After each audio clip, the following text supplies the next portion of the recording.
Morning, everybody. Thank you as ever for joining me for a brand new episode of Royal Appointment. Welcome one and all to this somewhat tranquil setting, even though it's starting to spit with rain.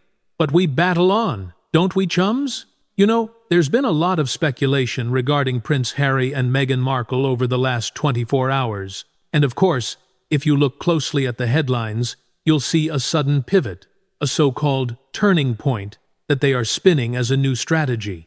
But let's be honest with each other. Is this really a strategy, or is it the distinct scent of desperation? The latest story breaking just minutes ago suggests Harry is embarking on a new project involving his mother, the late Princess Diana.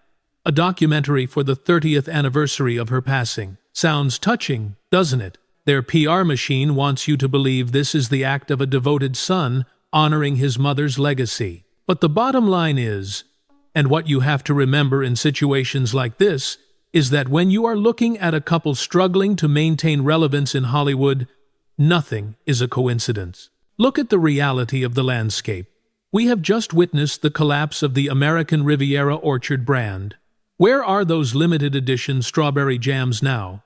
Nobody is talking about them. We have seen the deal with Lemonada Media for Meghan's podcast paused indefinitely.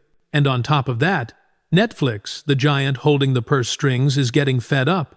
They don't want fake cooking shows or polo matches that only the elite watch. They want something that sells. And the only thing Harry has left to sell, sadly, is his past and his pain. So why now? Why a Diana project right this second?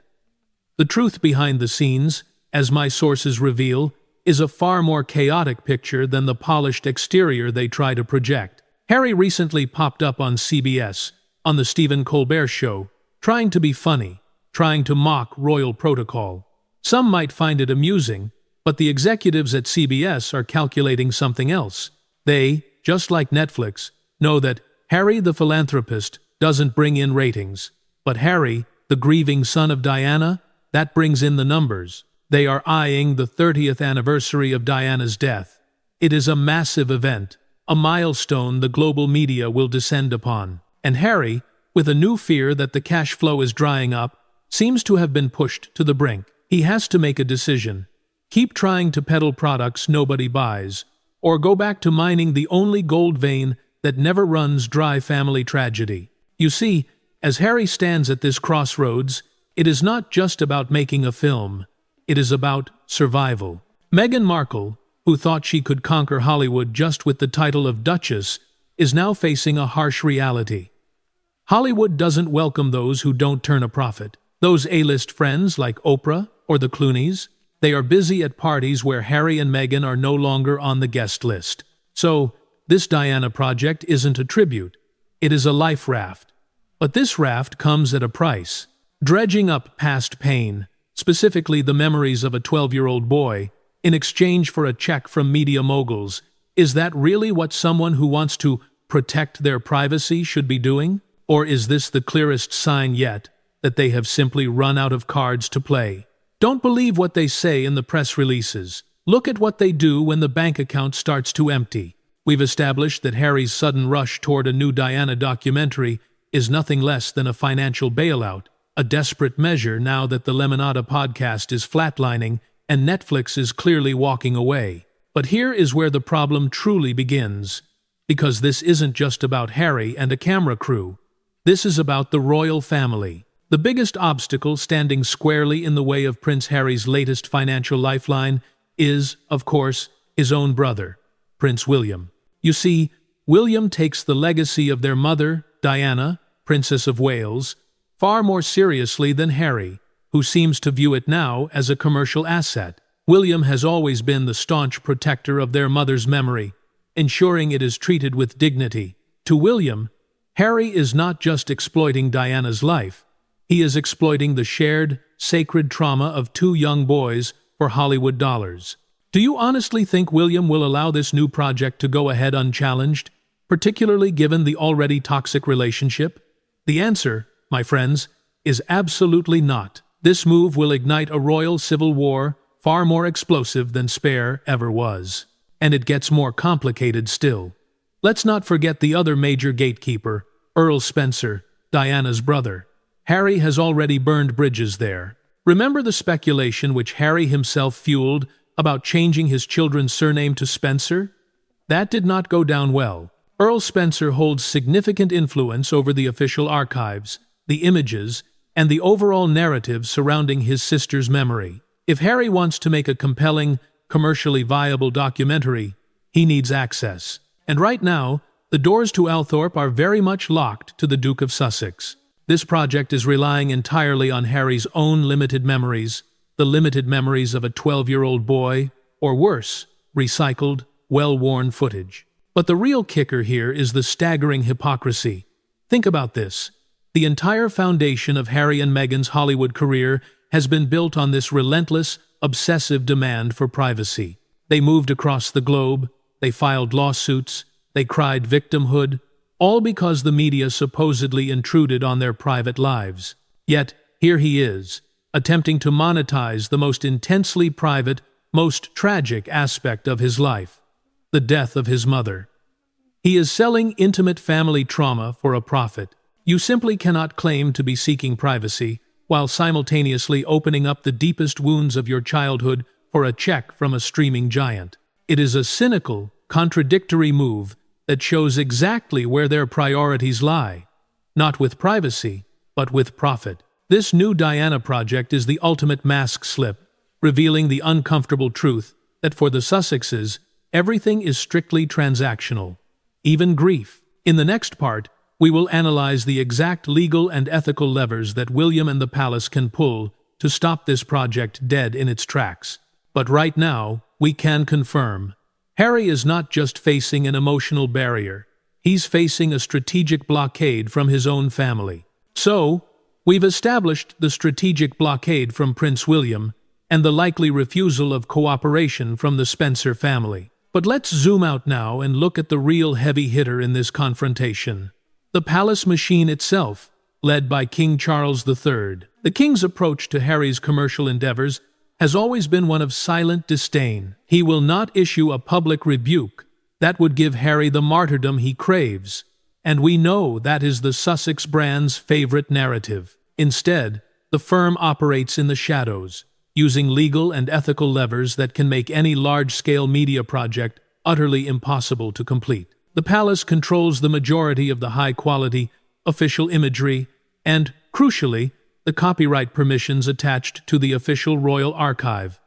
They don't need to sue Harry, chums. They just need to make the documentary visually unwatchable by simply blocking access to everything that gives it legitimate weight. Imagine a Diana documentary with blurry tabloid photos and stock footage that, my friends, is the fate Charles's legal team can easily enforce. This is about quietly clogging the machine until Harry's venture stalls entirely. Now, let's talk about the narrative itself. What exactly is Harry going to say about Diana that he hasn't already monetized in spare? The real danger to the palace isn't old secrets. It's the new, insidious narrative Harry will inevitably try to spin. We know how the Sussexes operate. They don't just recount history. They retrofit it to the current trend of wokery. I predict Harry will attempt to reframe Diana as a victim of the institutional structure, which is fair to a degree, but he'll also try to shoehorn her into his current social justice advocacy. He'll try to paint her as the original royal outcast, fighting the system from the inside. This dilutes her genuine humanitarian work on AIDS and landmines by replacing it with a self-serving, commercialized version of her struggle, all designed to justify his own life choices. That, I find, is profoundly disrespectful to her actual memory. The pressure on Harry to deliver something lucrative is immense. Remember, this entire move feels like a quick-fix scramble, the result of desperation when their A-list status collapsed. This documentary isn't born of quiet reflection.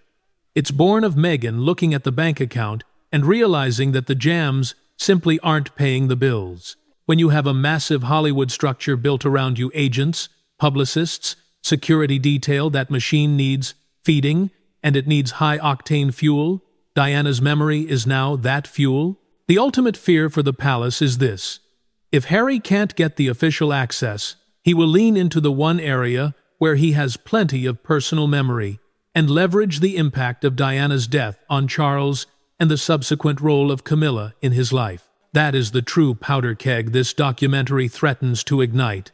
The monarchy has spent decades settling the Camilla question, and Harry is now threatening to reopen the entire case. That is what keeps the king's legal counsel up at night. In the next part, we will explore the life-raft nature of the CBS deal and why this specific network is so crucial to Harry's immediate financial survival. As we shift our focus now, we must address the immediate, burning financial necessity behind this sudden pivot. The truth is, Harry and Meghan need cash, and they need it yesterday.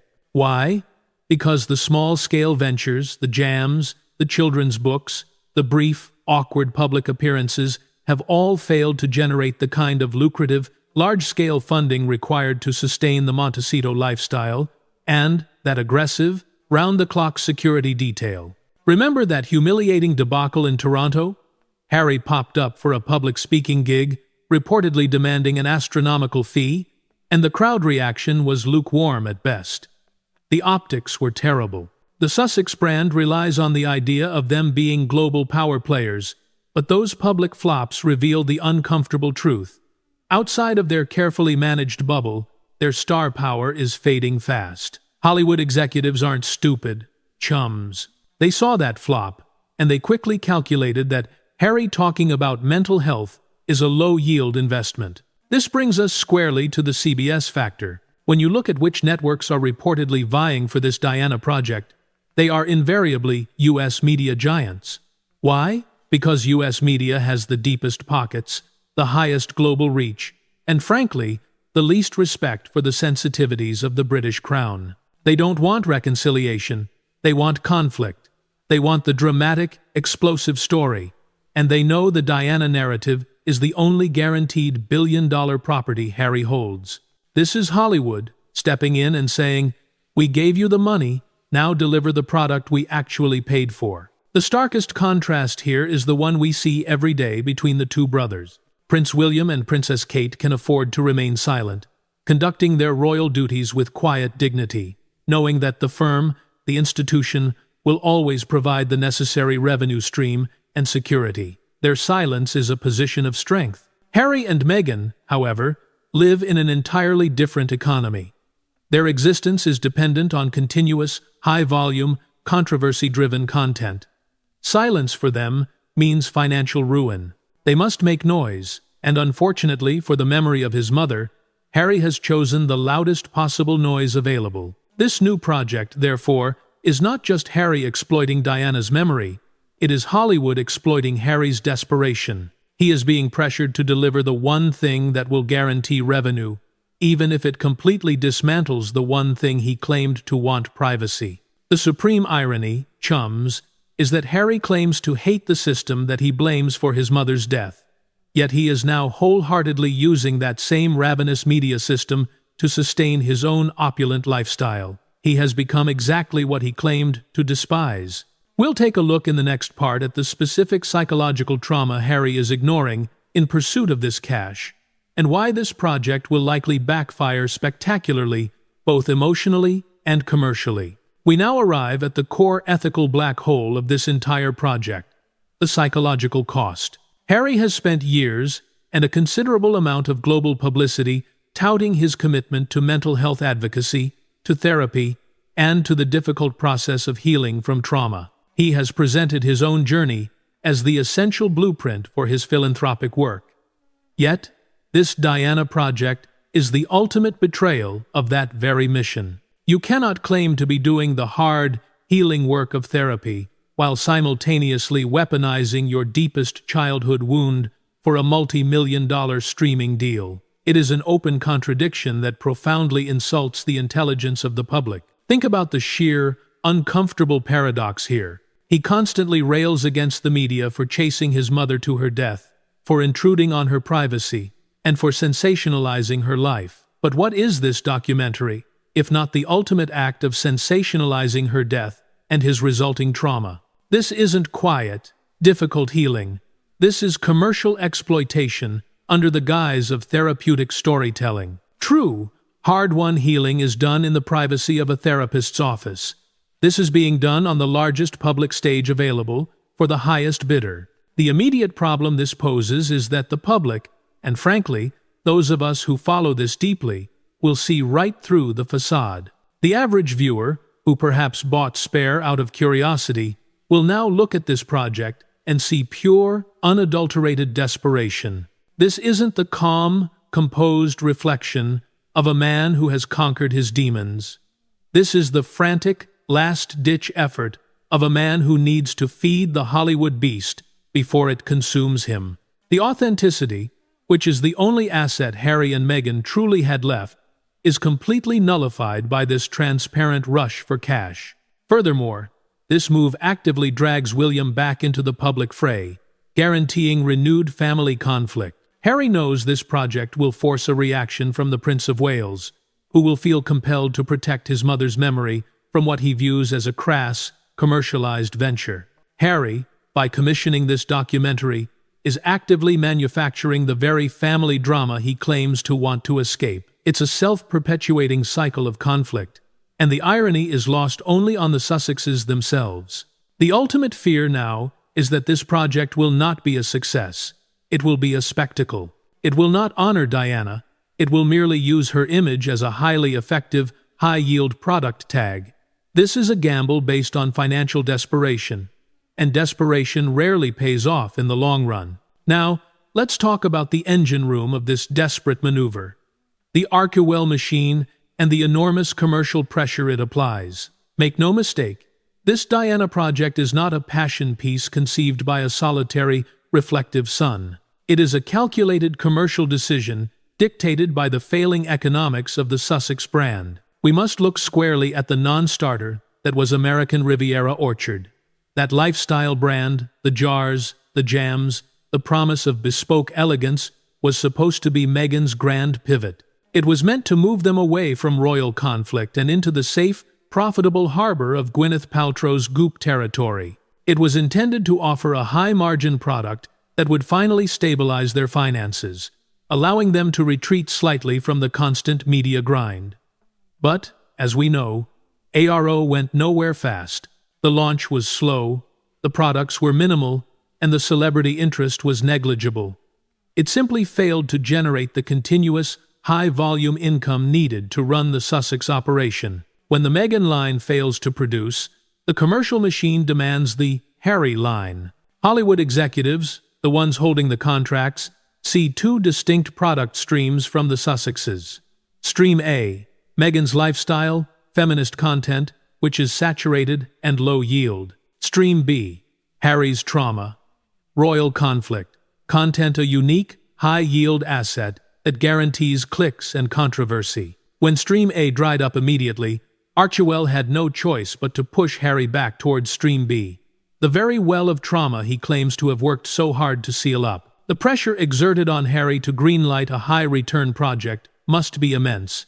Think of the staff, the publicists, the exorbitant security bills for Montecito. That machine is hungry, and Harry is the one being leaned upon to deliver the heavy artillery. It's an uncomfortable thought, but Harry, in this scenario, becomes the product being exploited by his own business structure, run by his wife and the commercial team. He is being pushed to betray his own public commitment to mental health simply because the jam sales couldn't cover the electric bill. The final insult here is the complete loss of control. Meghan's ARO pivot was supposed to deliver ultimate control, controlling the brand, the product, and the narrative. The failure of ARO means they lost that control. And now the price of regaining some relevance is selling the one thing they swore they would always protect, Diana's memory. It is a stunning financial indignity that costs Harry his last remaining fragments of moral credibility. In the next part, we will explore the specific details that Harry might try to leverage in this documentary and how the palace is preparing to discredit them before the cameras even start rolling. Let's zero in on the specific timeline that is fueling this frantic production: the impending 30th anniversary of Diana's passing. This is not just an arbitrary date, chums. It's a huge commercial deadline. Streaming giants operate on these cycles. They need the content ready to fully exploit the guaranteed global media saturation surrounding that date. Harry is clearly chasing the calendar, not the concept of genuine tribute. Given the almost guaranteed institutional blockade from King Charles and Prince William, what exactly can Harry leverage in this documentary? We established that official imagery and archives are likely off-limits. This means Harry must resort to the one thing the palace cannot legally control: his own private, highly personal anecdotes. We are talking about the cheap drama of unverifiable details, snippets of phone calls from that last summer, vague emotional recollections, or framing his mother's final weeks entirely through the lens of his 12-year-old self's emotional turmoil. The danger is immense because the public has seen countless Diana documentaries. For this one to succeed, it must be explosive, but the actual available facts are extremely limited. The palace, meanwhile, will be executing their own brilliant counter-PR strategy. They will ensure that the established media is flooded with dignified, controlled tributes from William and Charles, a respectful, quiet celebration of her charitable work. When Harry's explosive, financially driven documentary drops, it will look crass, poorly sourced, and emotionally manipulative by stark comparison. The contrast between the brothers' management of their mother's legacy is the entire story here. William manages Diana's memory through official charities, controlled public events, and dignified silence. Harry manages it through multi-million-dollar media contracts. It is the ultimate difference between maintaining an inheritance and liquidating an asset. The most politically dangerous angle this documentary could take, and the one the king is most worried about, is if Harry attempts to connect Diana's tragic fate directly to the current state of the monarchy. Imagine the narrative. Diana was failed by the institution, and William and Harry were victims of it. Harry's narrative would then become, "I was the only one brave enough to escape the system that destroyed her." This effectively turns the documentary into a justification for his exile and a direct attack on William's decision to stay and serve. This is the narrative that would truly threaten the constitutional monarchy's stability, and it's a narrative Harry knows he can sell for the highest price. Ultimately, we must ask, is Harry telling Diana's story, or is he telling the story of the exiled prince who is now financially forced to sell his mother's pain? The answer, sadly, is becoming clearer with every passing minute. Let's turn our attention now to the most vital component of this entire disaster, the audience. The crucial difference between Harry's first forays into public complaint and this new Diana project is the profound trust deficit he now faces. The public has been here before. We bought Spare. We watched the Netflix documentary. We consumed the narrative of the grieving, exiled prince. Each time, Harry cashed the check, only to return a few months later, claiming to have found even more repressed memories that somehow necessitate another blockbuster deal. The audience, chums, is suffering from narrative fatigue. The shock value is completely diminished. When you monetize the same trauma repeatedly, the emotional appeal eventually hits a wall, and the financial motive becomes glaringly obvious. Harry's credibility, sadly, is now utterly clotted. Every word he speaks about mental health and privacy is now filtered through the cynical lens of, what is this worth to a streaming giant? Since Harry is blocked from the official archives, and William and Spencer are not cooperating, where exactly is the new material going to come from? There is a significant danger that this project will scrape the bottom of the barrel, seeking out other disgruntled or estranged figures to fill the gaps. We must seriously consider the ethical abyss of involving peripheral figures who feel aggrieved, perhaps even the extended Markle family, to add manufactured drama or new secrets. The idea of dragging vulnerable people into his narrative simply to add controversy and justify the immense cost of the documentary is deeply problematic and completely negates any claim to higher moral ground. This isn't just about a short-term cash injection. This sets a catastrophic precedent. By commoditizing his mother's tragedy in this way, Harry guarantees that every single future family event, every birth, every anniversary, every national moment of grief or celebration will be viewed by the palace through the lens of potential monetization by the Sussexes. This is why the isolation grows, chums. Harry is not only burning bridges, He is systematically poisoning the ground on which those bridges used to stand. The palace cannot trust him with any sensitive information because they know it will simply become raw material for the next lucrative project. The ultimate tragedy is that in his desperate attempt to financially honor his mother, Harry is accelerating the isolation from the one person left on Earth who truly shares and understands his specific grief: his brother, William. The price of this documentary is not just the production cost, it is the final, irrevocable severance of the royal bond. In the next part, we will discuss the inevitable media response in the UK versus the US, and how the commentary will cement Harry's fate as a Hollywood pawn. The moment this Diana project drops, whether it's on CBS, Netflix, or some other streaming service, we will witness a fascinating and utterly predictable bifurcation in the global media response. This split commentary will confirm Harry's final transformation from prince to Hollywood pawn. In the UK, the narrative will be swift, unified, and absolutely merciless. The focus will be on the three constants we've discussed: exploitation, disrespect, and staggering hypocrisy. British commentators, who still hold the memory of Diana and the dignity of the crown sacred, will condemn Harry for selling his mother's trauma for a check. They will frame it as the ultimate betrayal of his brother and his birthright. The British press will treat this as the final, unrecoverable nail in the coffin of his relationship with his homeland. Across the Atlantic, however, the response will be diametrically opposed. American daytime television, the friendly morning shows, and the sympathetic celebrity gossip circuits will hail the documentary as a courageous act. It will be framed as Harry healing through storytelling, speaking truth to power, and finally taking control of his own narrative. This is the ultimate validation of the Montecito bubble. Harry is celebrated by celebrity culture for the very act that his own family and nation view as moral betrayal. He has traded historical legitimacy for A-list approval. But let's be brutally realistic about the long-term future. Where does Harry go from here? He has sold the trauma of his mother's death, once in a book, twice in a documentary, and now potentially a third time with this anniversary project. There is simply no higher yield asset left to sell. This is the last card in the deck. The audience, even the most sympathetic ones, will eventually realize that they have reached the end of the narrative well, and the only remaining product is a repetitive cycle of commercialized complaint.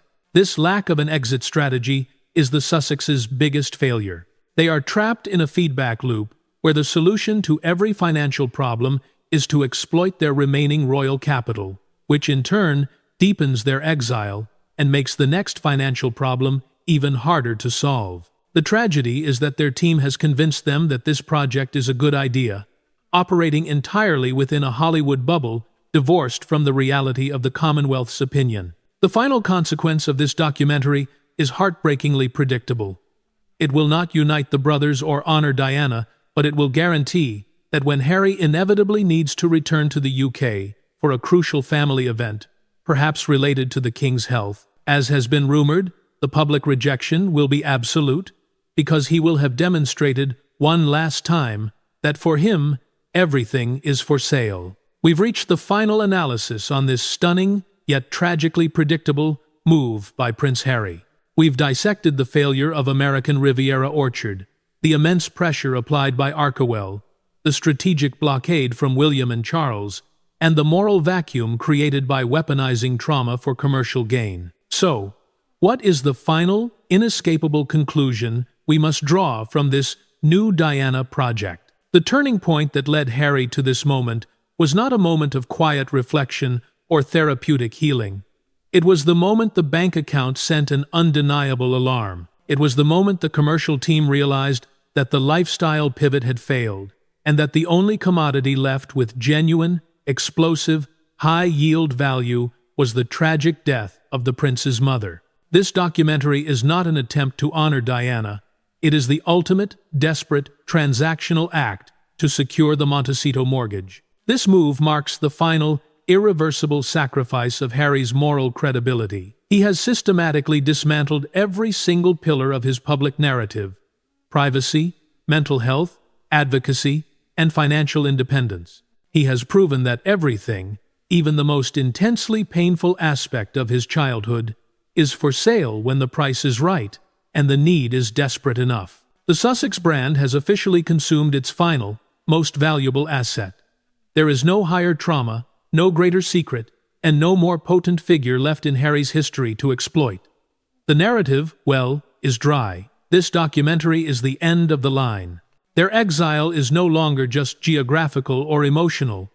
It is now financially and morally self-imposed and permanent. They have traded their birthright for a life they are clearly unable to afford to keep without continuous, agonizing betrayal. The tragedy of this prince is not that he left the system, but that he was forced to destroy the very things he claimed to protect just to remain outside of it. That, chums, is the harsh reality behind the headlines. Now, I want to hear from you. In the comments below, let me know.